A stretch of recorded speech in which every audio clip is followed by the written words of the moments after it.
Aqui no canal do Bispo Bira, no YouTube, você encontra um conteúdo exclusivo para alimentar a sua fé. A Palavra Amiga do Bispo Macedo. Reuniões ao vivo com o Bispo Bira Fonseca. Testemunhos, ensinamentos, orações e muito mais. Gostou? Então se inscreva hoje no nosso canal e compartilhe os vídeos em suas redes sociais. Ouça agora a Palavra Amiga com o Bispo Macedo.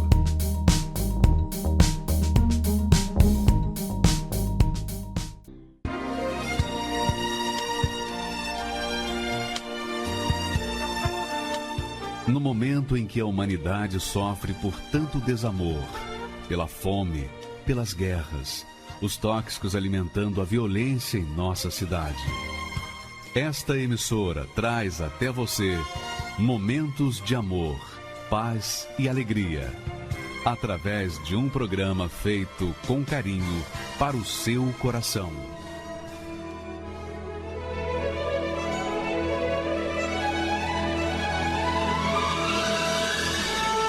E agora, com você, a Palavra Amiga do Bispo Macedo.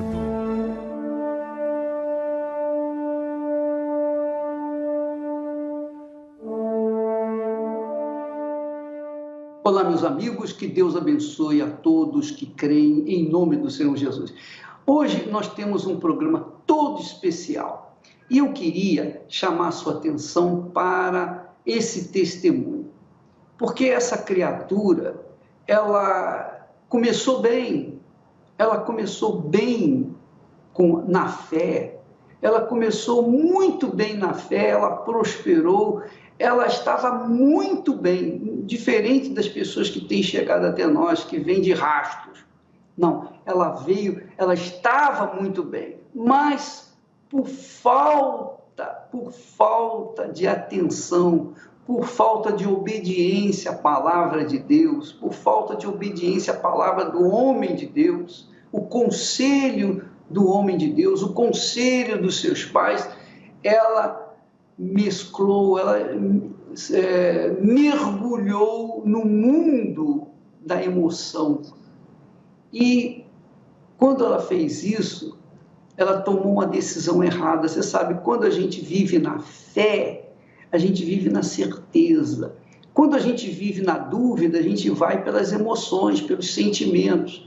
A gente vai no tino do coração. E ela fez exatamente isso. Ela saiu do mundo da fé e entrou no mundo da emoção, dos sentimentos. E aí, a vida dela, você vai ver, você vai chegar a essa conclusão. Vamos assisti-lo em nome do Senhor Jesus. Alexandra, você se afastou da presença de Deus depois de ter sido obreira na igreja. Sim, senhor.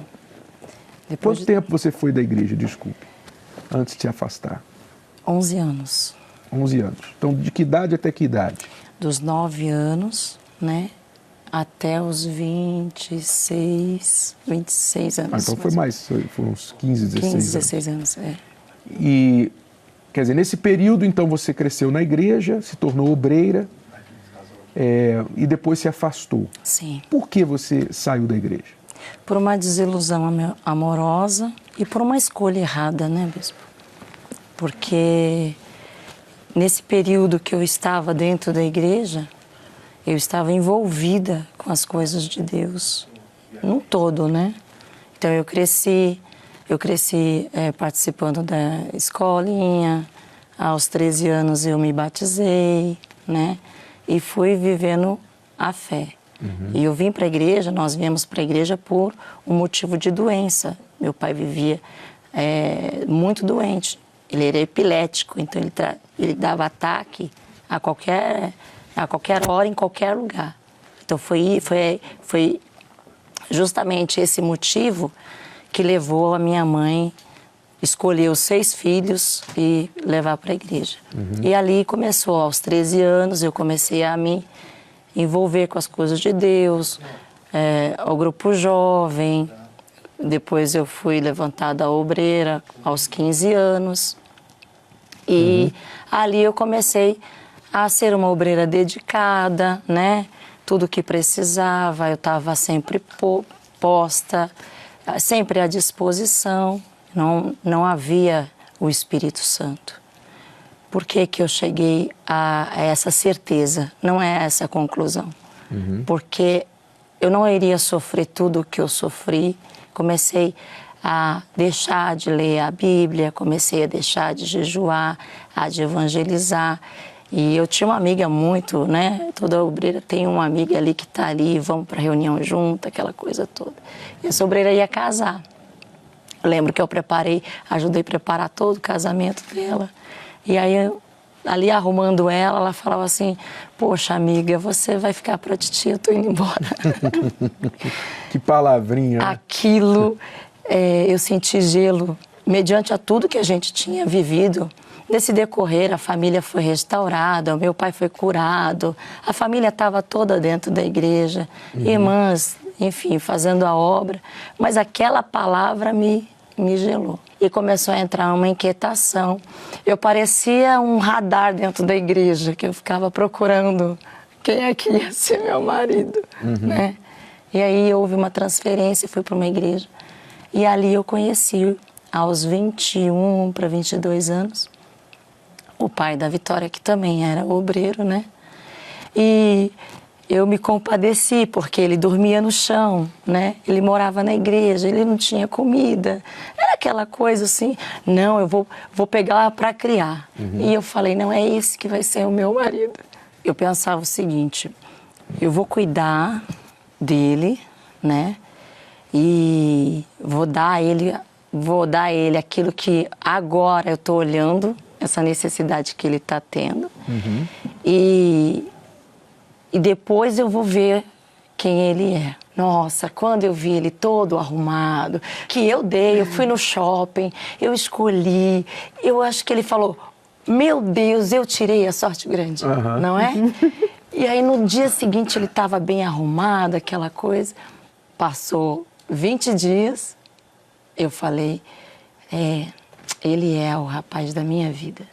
Né? Olha, ele tá bonito, agora ele dorme numa cama, come bem, né? E a coragem para chegar no pastor e falar que agora é que eu quero casar com ele, não é? A ansiedade parecia que ia explodir dentro de mim. Ou eu falava ou ia me dar um troço, né? Porque eu falei, não, mas eu já vou fazer isso, já estava fazendo muita coisa. A minha amiga, né, voltou da lua de mel e falou, e aí? Eu falei, agora eu já achei. Eu falei para ela, e agora eu não vou ficar mais para titia. E aí o pastor chegou e falou assim, meus pais estando na igreja, eu preciso conversar seriamente com os teus pais. Chamou meu pai, chamou minha mãe. E até então eu não tinha apresentado ele para ninguém, não é? Era aquela coisinha assim, bem ali no cantinho, sem que ninguém soubesse. E aí o pastor falou, olha, pelo amor de Deus, por tudo que a senhora ama a sua filha, não deixa ela casar com esse rapaz. Alexandra, eu acho que esse rapaz não é para você. E falou assim, ao lado dele. Mas como não? Ele ajuda o senhor aqui, ele auxilia. Eu sou de Deus, não é? Já estou com meus 21 anos, preciso casar, não é? E eu gostaria que o senhor autorizasse. Aí ele falou assim, espera mais um mês que eu vou ver como é que vai ser se desenrolar. Mas ainda não namore. Que nada. Eu comecei a namorar com ele. Deu 3 meses, eu falei, e aí, pastor, eu posso casar com ele? Detalhe, bispo, eu já tinha comprado tudo. E aí o pastor pediu para eu falar com o regional. Aí o pastor regional falou assim, olha, minha filha, eu vou ser muito sincera com você, tá por tua conta e risco. Porque você não vai ouvir mesmo. No dia seguinte, eu falei, você tá com toda a tua documentação aí? Vamos embora pro cartório. E chegou o belo dia do casamento. Pela manhã, meu pai e minha mãe entrou dentro do quarto e falou para mim assim, Alexandra, todos os seus irmãos já casaram, só tem você. E assim, você não precisa de nada disso. Hoje a sua vida é boa, né? Você vai fazer a sua faculdade e tudo mais, você não precisa de nada disso. Ainda dá tempo de você, nesse momento, é só você me dar o ok. Nesse momento, o pai vai lá e cancela tudo. Aí eu falei assim, pai, mas já está tudo pronto. Os convidados já foram todos, já estão aí. Gente de outros estados que gastaram passagem para estar aqui. ele vai acontecer. E fui, casei, né? Só que quando eu casei, terminou o casamento, aquilo já tinha acabado. Começou a acabar. As purpurinas acabou, aquele encantamento estava começando a acabar. Mas tudo bem. E ele já estava com uma cara muito assim, transtornada. Fomos para o buffet e tudo mais. Nós ganhamos, né, a lua de mel. Ah, o que é lua de mel, né? O que é lua de mel?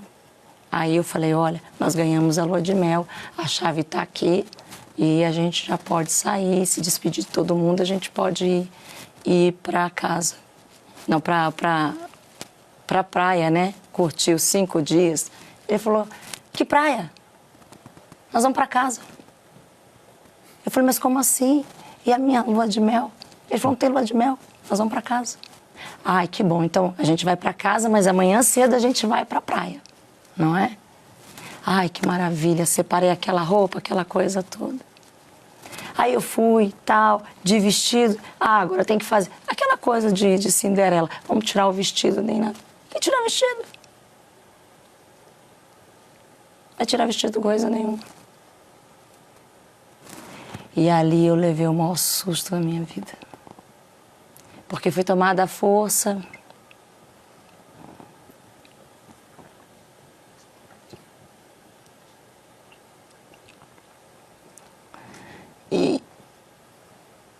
E a violência que foi tratada naquele dia foi algo muito, muito, muito forte. Eu me emociono porque eu vejo que hoje muitas mulheres estão sofrendo isso. E aquela violência começou. E aquela violência só foi acabar de manhã com a minha cara toda deformada. Fora a violência sexual que eu sofri, eu levei muitos socos na cara. Só que você apanhar do jeito que eu apanhei e a face não vir, porque o lado esquerdo ficou deformado, só que o rosto foi... o lado direito entortou tudo. E a face e o cabelo começou... É como se você tivesse pegado o cabelo e o cabelo... Você fazia assim e o cabelo não ficava parado. Então, o couro cabeludo desprendeu. E a face teve esse derrame.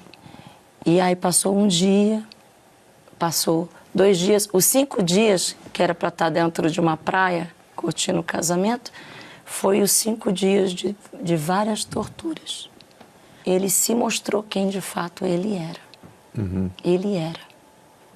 Ou seja, aquilo que o pastor conversou em particular com os meus pais se cumpriu naquela noite, né? E o orgulho e a imaturidade, eu posso dizer com toda a certeza, a infantilidade. E por que não dizer de uma maneira explícita que naquele momento eu não usei da inteligência, não. Eu fui burra o suficiente para passar tudo aquilo. Então, todo mundo desesperado. Como é que a Alexandra não aparece, ligava, não dava sinal de vida? Alguma coisa aconteceu. Passados 4 meses, eu fiquei grávida da Vitória. Aí eu falei, eu conto ou não conto, né? E nesses 4 meses, para deixar muito claro, os 4 meses eu apanhando todos os dias. Todos os dias. E detalhe, eu ainda não tinha saído da obra, eu estava ainda como obreira. Então eu apanhei 4 meses consecutivamente. Então se eu deixasse o copo fora do lugar e ele não gostava, eu apanhava. Se eu fazia algum gesto que ele não gostava, eu apanhava. Por eu ganhar mais do que ele e ele não ter aquela provisão de me sustentar, eu apanhava. Então tinha motivos fúteis, banais, eu apanhava. E quando eu fui contar para ele que eu tinha engravidado da Vitória, aí ele falou, agora eu vou te matar. você vai tirar essa criança ou eu vou te matar. E aí, passado a quarentena, né, da Vitória nascer, eu já estava grávida do Vitor. Aí eu falei, agora que eu morro de vez, né? E aí foi vindo um filho, foi vindo outro filho. Quando eu tomei coragem, eu falei, eu vou morrer na mão desse homem. Eu vou morrer na mão desse homem e eu preciso chegar no pastor e falar. Então eu cheguei lá, dobrei o uniforme. Eu dobrei o uniforme, coloquei numa sacola e falei, pastor, eu não tenho condição nenhuma de ser obreira. Eu não tenho condição nenhuma de botar a mão na cabeça de ninguém. E eu não tenho condição nenhuma de seguir em diante. Então, a partir de agora, eu vou cuidar da minha vida e peço ao Senhor autorização para eu poder me separar. Quando a igreja, uma coisa bem clara, a igreja ela está aberta para atender a todos e para ajudar a todos. Ela não consegue ajudar se ela não fica ciente do que está se passando com você. Então muitos acabam se escondendo, achando que são o super-herói, a super-mulher que vai conseguir resolver aquilo. Então eu peguei e pedi autorização para me separar. E veio a separação e aí eu fiquei sozinha. Só que eu pensei assim, isso daqui vai passar. Ele vai se consertar com essa separação, ele vai ser um outro homem, e não foi assim. A quarta-feira de cinzas todo ano é marcada pelo luto, pela depressão, prantos e uma vida angustiada. Para alguns é devido à ressaca do carnaval, mas para muitos é uma constante realidade. Para quem vive nessa situação, veja o que o texto sagrado diz. E a pôr sobre os que em Sião estão de luto uma coroa em vez de cinzas, óleo de alegria em vez de pranto, veste de louvor em vez de espírito angustiado, a fim de que se chamem carvalhos de justiça, plantados pelo Senhor para a sua glória. Se é isso que você deseja, quer fazer da quarta-feira de cinzas um dia diferente de paz e especial, esteja conosco nesta quarta-feira, no último dia do jejum do Espírito Santo. Venha receber o bem mais precioso, a alegria do Espírito de Deus. Às 10 horas, 15 horas e 20 horas, no Templo de Salomão, ou em uma Universal. Então, bispo, eu tinha dito anteriormente que eu havia me separado, né? Fiquei 6 meses separado. E por conta da afeição que ele tinha com a Vitória e os meninos, mais com a Vitória do que com os meninos, eu o aceitei de volta. Pensando que assim, aquele período de 6 meses ele iria tomar alguma atitude, iria mudar. Continuei trabalhando, enfim, só que um belo dia eu recebi um telefonema onde uma travesti ligou e dizendo, olha, meu nome é fulana de tal e eu tô com o teu marido, eu tenho um relacionamento com o teu marido há muitos anos, né? Aquilo ali, eu falei, não é possível, não é possível. Inclusive, essa noite ele passou comigo. E aí veio outras descobertas, por quê? Porque depois eu descobri que ele estava envolvido, ele entrou no tráfico. Eu não já aguentando mais, o que aconteceu? Fomos para uma casa pequenininha, peguei as coisas que eu tinha, as poucas que eu tinha, saí distribuindo pela vizinhança e peguei as roupas das crianças e fui. Ali foi a sua separação? Ali foi quando ele olhou para mim e falou o seguinte, já que eu não posso te ajudar, Alexandra, te atrapalhar, eu também não vou mais. A partir de hoje você não vai me ver mais. E a partir de hoje a responsabilidade desses filhos é seu. As crianças estavam pequenas, né? E eu já não tinha mais tanta estrutura assim. E assim eu fui. Quando eu cheguei na casa do meu pai, levei nesse dia o meu filho pequeno e conversei com meu pai. O meu pai falou assim, olha, é o seguinte, se você for para ficar na minha casa, você vai seguir as minhas regras. Porque até aqui, você só fez bobagem, você só fez besteira, você não me escutou, né? Então, se você quiser ficar aqui, você vai pegar e você vai viver na disciplina que há na minha casa. E os meus pais começaram a cuidar dos meus filhos. Então, ok, que bacana, então agora eu vou trabalhar. Só que eu ia trabalhar, eu levantava cedo para ir trabalhar, eu pegava, saía do trabalho, ao invés de eu ir para casa, agora é a hora de eu dar atenção aos meus filhos, agora é a hora de eu fazer um jantar, agora é a hora de eu, pelo menos, calar essa dor, desse sofrimento todo, desse trauma que essas crianças sofreu. Não, eu saía dali e aí, vamos num bar tomar alguma coisa? Vamos tomar alguma coisa. E ali a gente não via a hora passar. Foi aí que comecei a conhecer pessoas, não é? E isso trouxe muito tormento dentro da casa do meu pai, porque meu pai tinha hora para chegar e eu não chegava. Então, minha mãe tinha que descansar, ela tinha que fazer o papel da mãe. As crianças chorando que nem desesperado, querendo, me chamando e eu não chegava. E ali começou a surgir aquele distanciamento em relação ao cuidado. É como se eu realmente não tivesse mais me importando com a responsabilidade que a mim foi cabida e simplesmente achar que ali a conta quem teria que pagar era o meu pai. E, sinceramente, ele pagou. Porque ele, vendo os netos naquela condição, então ele se posicionou como pai.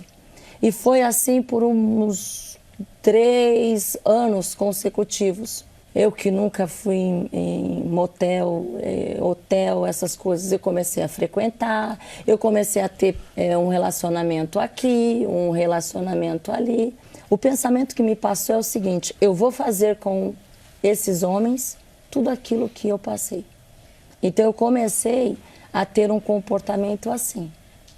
Então eu comecei a mudar totalmente o meu modo de me comportar, eu comecei a mudar totalmente o meu modo de me vestir, eu comecei a seguir um patamar de vida e uma realidade que eu não tinha, não é? E deixava as necessidades básicas dos meus filhos sobre a responsabilidade dos meus pais. Eu comecei a receber um convite aqui, um convite ali, e aí eu comecei a receber por esse convite, não é? Então, eu tinha Saía com homens por dinheiro. Por dinheiro, né? De manhã eu trabalhava, então ninguém sabia que eu tinha essa vida, porque eu trabalhava.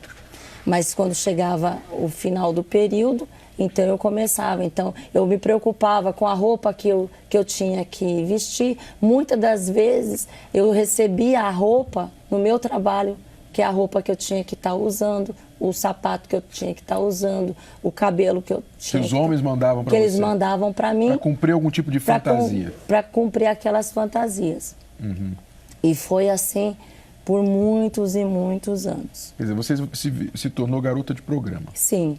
A preocupação de me tornar a mulher mais desejável foi tão grande que eu estava trabalhando no banco e eu conheci, eu fui mudada de instituição financeira. E nessa instituição financeira a qual fui mudada, a minha gerente, ela era a mãe pequena, aonde ela me fez um convite. Ela falou assim, olha, seu aniversário está chegando, então a gente vai te dar um presente. E eu mal sabia que presente que era aquele. Então, quando chegou no dia do meu aniversário, ela falou assim, olha, eu te dei uma consulta com a minha mãe, que a minha mãe é uma pessoa renomada, entendeu? Mãe de santo. Mãe de santo renomada, onde as autoridades e tudo mais vai até ela. Então, eu te dei esse dia para você consultar com ela, para ver se ela consegue, de alguma forma, te encaminhar. Olha, eu nunca pisei também. O senhor viu que eu nunca fiz coisas que passei a fazer, não é? Então, eu aceitei o convite E é uma avenida muito movimentada aqui. E quando eu cheguei e saí, que ela me tirou do carro, e eu cheguei na porta dela, a mãe dela, que é a mãe de Santos, falou assim: o que ela está fazendo aqui? O que ela está fazendo aqui? Ela não pode entrar aqui. Mas por que ela não pode entrar aqui? Porque ela está com ele. E para ela entrar aqui, ela tem que fazer a escolha dela. Mas a partir daquele momento, é como se eu fechasse a porta do meu coração para Deus e tivesse suscetível a tudo aquilo que o mundo pudesse me oferecer naquele momento. Então, foi uma coisa que, quando ela falou isso, ela disse o seguinte: e outra, se for para você entrar, você vai ter que entrar, você vai ter que pedir licença para você entrar no meu terreiro, porque você não vai entrar do jeito que você acha que você vai entrar, não. Então, ali naquele momento, eu decidi, realmente eu não quero mais Deus na minha vida e eu vou me entregar. Eu tive que entrar de costas e vendada. Eu fui vendada de costas até o local onde que ela iria me atender. Automaticamente, eu ouvi, porque os obreiros que fazem a libertação, constantemente ouve o diabo dizer: eu vou te pegar. Eu vou te pegar. E o diabo, ele não tem medo de você porque você é um obreiro, você carrega dentro de você um uniforme. Mas ele vai te pegar se você não estiver na condição de um servo fiel, bom e fiel. E é aquilo que eu não estava sendo há muitos anos, entendeu? Uhum. Então, por conta disso, no dia que eu entrei, eu ouvi isso daí. Você lembrou? Te peguei. Foi a palavra que eu ouvi. Eu te peguei. E ali eu passei por aquela consulta e ela falou: olha, se você quiser que a sua família agora vai bem, então você vai ter que fazer isso, isso, isso. E ela disse coisas que iriam acontecer com a minha família e que, de fato, eu coloquei aquilo dentro do meu coração e passou a acontecer. Ela disse que meu pai iria ter um problema de saúde, que quase veio a falecer. Ele teve. Ela disse que meu filho, o Vitor, quase ia morrer, quase que ele morreu na mão de uma babá. E tudo aquilo que ela foi falando ali, eu fui crendo. Quer dizer, eu deixei de confiar no poder de Deus naquele momento para confiar na palavra do mal. E ali, bispo, naquele momento eu fiz um pacto com a Pombagira, a rainha, que ela seria dona da minha cabeça. Ela ia ser dona da minha cabeça, das minhas ações, das minhas atitudes.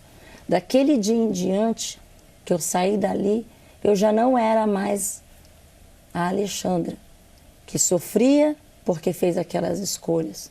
Mas eu passei a ter vontade de viver aquela vida. Nasceu dentro de mim a vontade de me prostituir, porque eu já estava não fazendo aquilo porque era uma necessidade, mas eu já começava a gostar daquela situação. Uhum. Comecei a trazer vários transtornos para o meu pai e para minha mãe, porque eu comecei a ser aquela pessoa extremamente encrenqueira, barraqueira, aquela pessoa extremamente violenta. E não era só com os filhos, era em todos os lugares. Comecei a ser uma pessoa que gostava de chamar a atenção por onde quer que passava e não importava. Anteriormente, eu era convidada pelas pessoas. Olha, o vestido, você vai estar me encontrando em tal lugar. Nesse momento, eu passei a procurar. E eu não estava sabendo que o meu pai e a minha mãe ia abrir um processo contra mim para tomar a guarda dos meus filhos. Porque já que eu não era a mãe suficiente que cuidava desses filhos, que provia aquilo que eles necessitavam, então por que eu queria ter esses filhos perto? Uhum. Então ela ia tomar os filhos. E nesse momento, nesse inteirinho, eu me relacionei com uma pessoa 23 anos mais velha do que eu, onde tinha um poder aquisitivo muito alto e que me prometeu muitas coisas, mundos e fundos, não é? E foi aí que eu decidi fazer as minhas malas. E eu me lembro como se fosse hoje. ela gritava, pelo amor de Deus, não faça isso comigo, mamãe, não me abandona, mamãe. E ela gritava. Eu me ausentei da Vitória. Chegava várias vezes e assim, maldita a hora que eu tive vocês, porque vocês atrapalham a minha vida, né? O caçula, eu não ia. Então, assim, o meu papel era ali de, por exemplo, meu pai falava, meu pai não queria dinheiro. Meu pai não estava buscando dinheiro. Meu pai queria que eu pegasse eles num sábado e passeasse com eles. E desse atenção a eles. E às vezes que eu fazia por um encargo de consciência. Encargo de consciência. Não porque aquele amor mais brotava dentro de mim. Depois de tudo isso, e ainda mais que nós vamos falar, a humilhação, a vergonha, né, chegou até a minha porta. Porque eu precisei chegar ao luxo para entender como que a minha vida estava numa ilusão. É como se eu estivesse numa bolha, né? E ao lixo para reconhecer. Caminhava por estradas tão desertas. Eu sofria, mesmo assim eu procurava. Meus amigos não podiam me ajudar. Eu sofria, mesmo assim eu caminhava. Deparei com um pranto no meu rosto e caí sobre pedras e espinhos. Quando tudo terminava para mim, eu ouvi uma voz dizendo assim: estou aqui sempre com você. O pai nunca abandona o seu filho. Eu percebi que era a voz de Deus. Como é linda e divina a luz. Aprendi com Deus a ser feliz e caminhar com Jesus. Quero ser pro Senhor tudo que eu não sabia. Era uma culpa muito grande.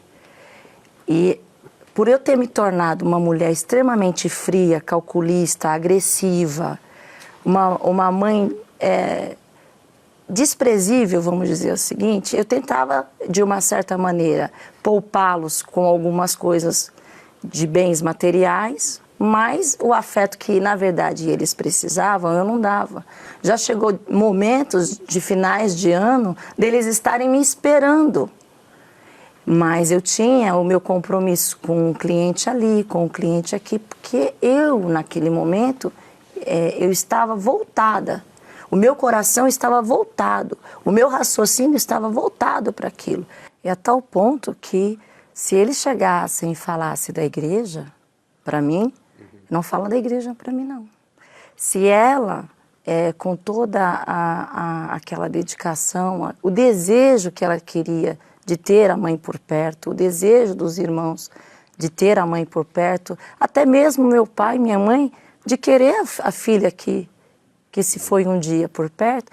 Então, eles tentavam, de todas as maneiras, me trazer para perto. Então, todas as vezes que tocava num assunto, olha, que nem ela pegava a minha peça de roupa, Então ela enfiava lá, às vezes que ela ia me visitar, ela enfiava no meio das minhas. Então eu pegava aquela roupa branca, era sempre a camisa branca. E eu falava, que esse negócio está fazendo aqui? Eu não podia ver aquela camisa branca. Eu comecei a sentir medo. Vinha na minha cabeça assim, você já está no inferno. Você não tem mais jeito para você. Todos os dias esse pensamento latente na minha cabeça. Você já está no inferno, você já é minha. Então agora chegou o momento de você tirar a sua vida, resolve esse problema, ninguém está te ajudando. E foi aí que eu comecei a buscar os especialistas. Então eu comecei a fazer tratamento com a psiquiatra, eu comecei a tomar fluoxetina de 20 miligramas e aí em menos de 2, 3 meses essa dosagem foi aumentando. Então de manhã, no período de manhã, quem me via parecia que eu estava totalmente drogada. E quanto mais eu voltava lá, que eu desabava com a psicóloga, não dá jeito você não. A psiquiatra falava assim, você não tem jeito, então eu vou mandar você para neuro, eu acho que você tem algum problema na cabeça. E teve uma vez que eu tive que ficar a noite toda no hospital do sono para ver se eu encontrava, porque eu tinha apagões. Então essa depressão, ela começou a me sufocar. Ela sufocava. Tinha dias que eu não queria sair do quarto. Tinha dias que eu não queria tomar banho. Tinha dias que eu não queria comer. Tinha dias que eu não queria falar com ninguém. Mas todas as vezes que eles ligavam, meu pai ligava, minha mãe ligava, essa explosão de raiva acontecia. Por quê? Porque eu sabia que eles queriam falar comigo a respeito da luz, que era Deus, e eu não queria, eu estava em trevas. Eu tentei o suicídio. A primeira vez foi com muito remédio, muito remédio, que eu fiquei muito dopada. A segunda vez que eu tentei o suicídio, numa explosão de raiva, o meu filho estava dormindo, então eu falei, agora que eu vou acabar tudo. E eu só ouvia uma voz dizendo o seguinte, se joga. Eu morava no 12º andar. Se joga. Você joga teu filho, depois você joga a tua filha, depois você joga outro teu filho e depois você se joga. Então, aquilo era muito forte dentro de mim. E nessas idas e vindas com o médico, eu adquiri uma enfermidade que eu tinha que tomar morfina. Eu fiz tomografia, a tomografia saía limpinha. Não tinha nada. O último ortopedista disse para mim, minha filha, você está de brincadeira comigo, você não tem nada, vai para casa. E lá eu tomava a morfina. E é como se você estivesse lutando, você está lá no fundo do abismo. E você querer forças para você sair dali. Você querer forças. Mas a minha mente estava tomada. Por quê? Eu tinha entregado o controle das minhas ações e das minhas atitudes a uma entidade. E era óbvio que ela queria reger. E era óbvio que a voz que vinha na minha cabeça eu ia obedecer. E nesse inteirinho todo, nós ficamos sabendo a notícia que o pai da Vitória veio a falecer. Né? Ele foi assassinado por aquele envolvimento que ele tinha com o tráfico de drogas e aquela coisa. Isso só para atormentar mais a minha cabeça. E o ponto ápice dessa situação foi quando eu soube que o meu pai deu entrada na guarda das crianças. Eu entrei que nem ladrão na casa do meu pai. Eu peguei os meus filhos. Então ali, em vários flashes assim, de lucidez, aquilo começou a me incomodar. Ou seja, eu falava assim, eu falava comigo, aquela era a Vitória, né? Ela deve estar indo naquela igreja, botando aquele azeite, fazendo aquilo tudo. Isso daqui deve ser obra dela. Pois então, eu vou catar ela. E catei, bispo. E catei. Nesse dia, eu fui para cima da Vitória como um homem vai para cima de um outro homem. E eu falei para ela, você não vai mais se meter mais na minha vida. E quando eu me dei por mim, eu estava com o meu pé bem no pescoço da Vitória. E depois que eu fiz isso, eu não conseguia mais nem olhar para ela. Não conseguia. E nesse dia, para aliviar aquela minha dor, né, eu marquei com todo mundo, nós vamos sair. Nós vamos sair, eu preciso sair. Eu anulava todo tipo de sentimento, então eu tinha dentro de mim a crueldade, a ruindade, o desamor, o desapego. Então, eu tinha que naquela noite extravasar. E foi assim que eu fui extravasar. Peguei aquela turma, eu me lembro que eu saí só com um sobretudo e mais nada, só um sobretudo. Eu disse, hoje eu vou me acabar, nem que eu tenha que morrer. Aí eu fui para essa casa de swing. Então parece que naquele dia ele falou, já que você quer me conhecer profundamente, então hoje você vai me conhecer. O diabo falou assim, já que você quer me conhecer, então você vai ver onde que realmente eu habito. No meio do caminho, a gente vai para a casa de swing. E ali eu cheguei e eu fui conhecer todas as dependências. E o lugar aonde a gente ia se acabar ali era regado de muita droga, de muita bebida. Então eu falei, é aqui que eu vou me acabar. Lá por volta de mais ou menos 1h da manhã, a casa já estava cheia. Totalmente cheia. E ali começou. É como se você fosse uma roleta russa. Então você tinha... E não adianta você chegar e falar, eu vou lá fora. Não podia ir lá fora. Você pagou caro por aquilo e você tinha que ir até o final. Então, começou ali.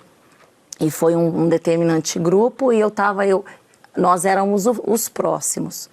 E quando eu adentrei naquele quarto, é um quarto muito grande, com uma cama muito grande, tinha muitos casais ali. E tinha muitas drogas ali. Então, na minha cabeça, aquela voz falava, você vai hoje experimentar o que é loucura, ou seja, a droga.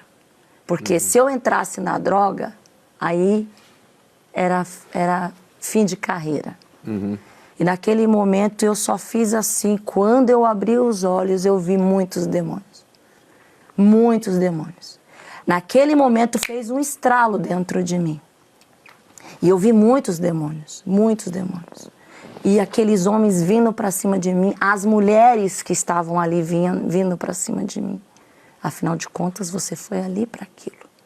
Eu não conseguia abrir a boca, eu não conseguia nada, eu estava totalmente ali.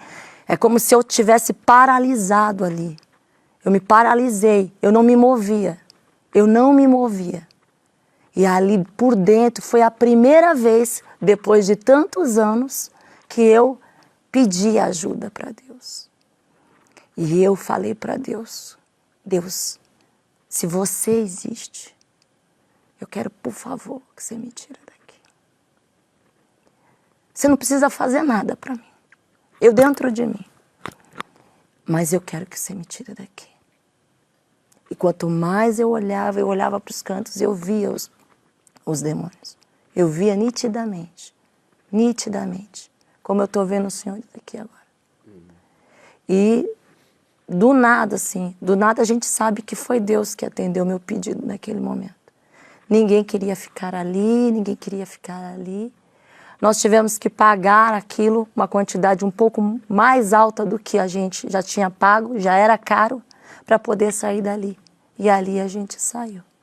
Quando eu saí dali, eu queria ver a Vitória. Eu queria ver a Vitória. Eu queria pedir perdão por aquilo que eu tinha feito com ela de manhã. E eu queria chegar em casa. Queria de qualquer jeito chegar em casa. Então eu só lembro que o pessoal me deixou. O porteiro abriu a porta, eu peguei o elevador eu queria entrar em casa. E eu bati, eu esmurrei aquela porta. Eu gritava. No andar que eu tinha, era 3 apartamentos por andar. Então eu gritava, Vitor, Vitória, abre, a mamãe já chegou. Por favor, abre, pelo amor de Deus, abre, eu tô aqui. Abre. E acordava vizinho, eu acordei vizinho. Naquele dia, o desespero foi tão grande que eu acordei todo o prédio. O síndico chegou e falou, a senhora está perturbando. Então eu falei, tá bom, eu vou ficar quieta. E eu fui para a rua. E eu andei aquele restante de madrugada toda. Eles não abriram a porta. E eles não abriram a porta. E eu voltei para casa. Meu pai mora 2 ruas abaixo da minha residência. Eu não fui no meu pai. Eu não fui lá. Eu precisava me tratar com a Vitória. Lá, para as 11h30 da manhã, eu bati de novo. E a Vitória abriu. Ela falou, o que você quer aqui? A partir de hoje você não vai entrar mais aqui. E eu falava, por favor, Vitória, deixa a mamãe entrar. Olha a condição que a mamãe está. Não, você não vai entrar aqui. A gente já não te aguenta mais. A gente tem nojo de você. A gente não vai abrir a porta. Ele foi lá e fechou a porta. Então, aquela dor que eu estava sentindo na alma era muito grande. Mas aquela dor que eu estava sentindo por conta daquela enfermidade, parecia que nesse dia ela ia explodir. Então eu falei, então eu vou no hospital. Eu vou no hospital e depois eu volto para casa. E cheguei no hospital, tomei a morfina que eu tinha que tomar. E aí eu falei para Deus ali naquela, que eu sentei no corredor do hospital. Então eu sentei ali e falei, meu Deus, me dá forças. Minha vida está acabada. Me dá forças para chegar montada na Igreja Universal. E por incrível que pareça, do lado do hospital, tinha uma igreja muito pequena. Muito pequena. Então a dor que eu sentia era muito grande. E a irritação que eu tinha de estar vendo tudo aquilo era muito grande. Eu falei, Deus, me dá forças para chegar lá. Eu não conseguia andar. Não conseguia andar. Parece que as minhas pernas travou. Eu não conseguia dar um passo, mas eu precisava chegar naquela igreja. Então eu cheguei com muita dificuldade aquele dia. E o obreiro muito carinhoso chegou em mim e falou, o que eu posso ajudar? Eu não quero falar com você. Eu estava tão irritada, tão indignada, tão farta de tudo aquilo. E eu quero só chegar até o hotel. O pastor veio. Pois não, senhora, que eu posso. Eu também não quero falar com o senhor. O senhor me desculpa.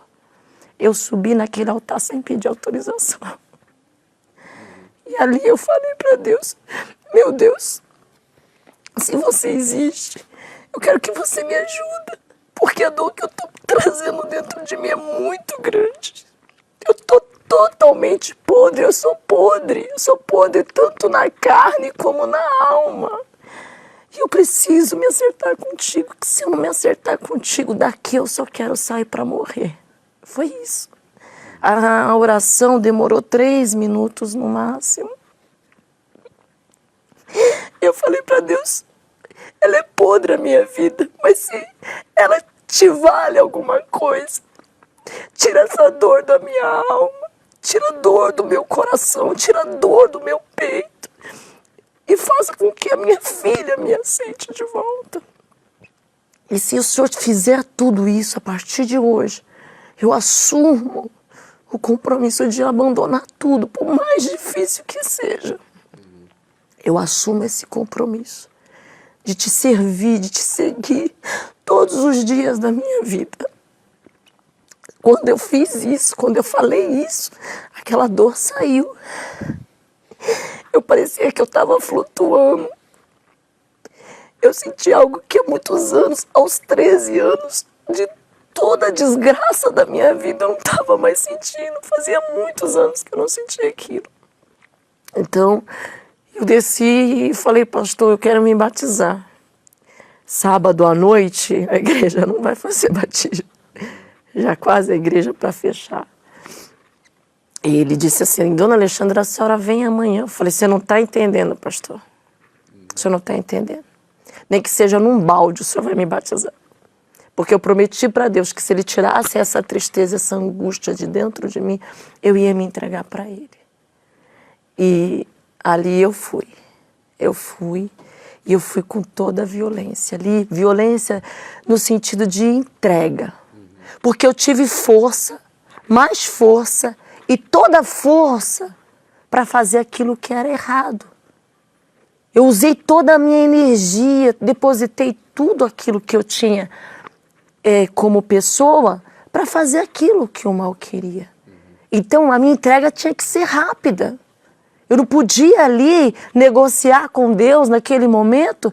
Eu acho que eu vou me entregar, se você tirar essa dor aqui, eu vou pensar se eu vou voltar. Não, eu quis aquilo. E ali eu me batizei. Eu me batizei, eu fiquei toda molhada. Ele falou, não tem roupa, não tem nada. Não, eu quero me batizar, eu me batizei. E aquele alívio foi tão grande que, de repente, eu comecei a pensar muito nos meus filhos. Muito. Eu lembro que eu entrei dentro do ônibus molhada. Acho que quem me olhou naquele dia falou, meu Deus, essa daqui bebeu a noite toda, né? Mas eu entrei dentro daquele ônibus e eu fui mais que depressa. Nesse dia eles estavam na casa dos meus pais e eu fui mais que depressa.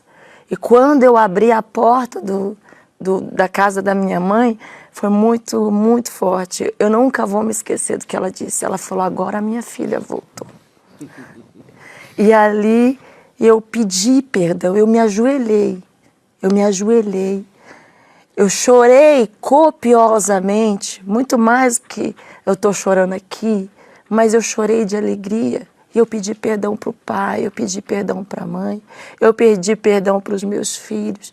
Ali eles me abraçaram de tal maneira que eu tive certeza que a escolha que eu fiz naquele momento foi das mais assertivas de toda a minha vida. Eu tive que vencer os meus pensamentos. Eu tive que vencer os apelos do mundo. A partir do momento que eu decidi, então eu decidi de verdade. Eu fui nas redes sociais, eu bloqueei todo mundo, eu limpei a rede social, eu me afastei das pessoas, eu cheguei em cada pessoa e disse, a partir de hoje eu não quero mais nada com vocês. Eu não quero mais envolvimento com esse ou com aquele, né? Eu me preparei de tal maneira que eu fiz um casamento com Deus. E eu preparei a roupa que eu ia vestir. Eu preparei o voto diante de Deus, porque eu não podia chegar diante de Deus de mãos vazias. Então eu preparei aquele voto. E eu tinha a única certeza de que o Espírito Santo ia entrar dentro de mim. Então, eu não vi a hora daquele domingo, daquele sábado para aquele domingo chegar. Nem a ansiedade de chegar aquele dia, eu fiquei trancada. Haja vista que eu fiquei trancada. Me esqueceram no casamento, mas o Espírito Santo não me esqueceu. Então, eu cheguei na igreja e é como se eu tivesse sido recebida pelo Espírito Santo naquele dia. E quando o pastor disse o seguinte, hoje vai ser o dia do seu sepultamento para este mundo e você vai viver para Deus. E ali eu falei para Deus, eu, Alexandra Lavado, assumo o compromisso de te amar.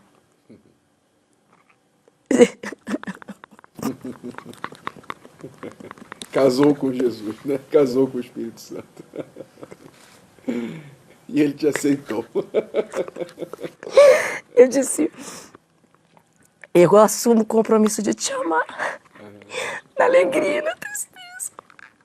Na saúde e na doença. Todos os dias da minha vida. Se você me aceitar, meu Senhor. Eu quero nesse momento que o Senhor, como diz a tua palavra, seja o meu marido, seja o meu pai, seja o meu amigo, seja o meu conselheiro. E ali eu fui tomada de um gozo muito grande. Um gozo muito grande, uma alegria incondicional.